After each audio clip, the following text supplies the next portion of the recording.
Che cosa fanno le mafie in generale? Danno dei servizi, cioè le aziende cartiera che parlavamo prima, se io devo fare dei giochi di fatturazione falsa, spostare dei soldi, non pagare, eccetera, eccetera,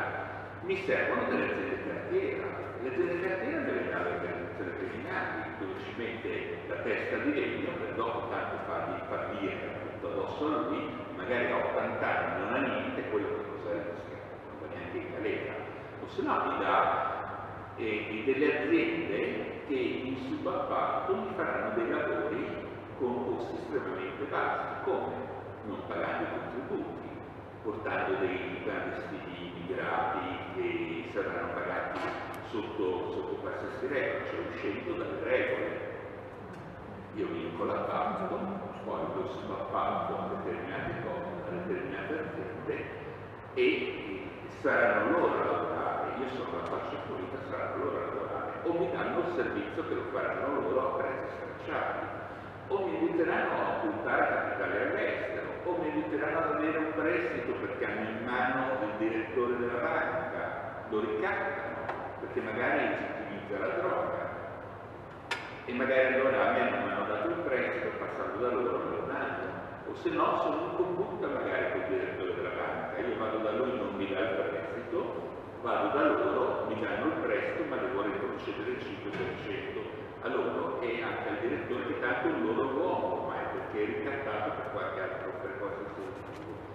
Come vedete le mafie danno servizi e danno servizi che fanno anche comodo. Allora, per contestualizzare, siccome in ogni posto dove andiamo, 16 arresti a Padova, c'è anche il direttore della Banca Popolare di Vicenza, l'accusa di Vigonza, operazione Fiore Reciso dalla DIA, associazione delinquere, penalizzata, riciclaggio, fatture false, traffico di droga. Questa cosa qua è a Padova ed è il gazzettino di Padova o Veneto di ieri, non di 10 anni fa, di ieri. Allora, vedete che stiamo parlando, io prima scherzavo appunto con lei perché noi siamo andati in varie province del Veneto e noi parlavamo di fatture false, di cartiere, di riciclaggio, eccetera, eccetera, in un contesto dove non c'è una percezione che questa cosa sia più vicina a noi di quanto noi crediamo. E qua c'è dentro il direttore di una banca, c'è dentro false fatturazioni, c'è dentro lo sfruttamento dell'evasione fiscale, perché evadere le tasse si fa profitto. Se io trovo un metodo per evadere le tasse e per dare strumenti per evadere,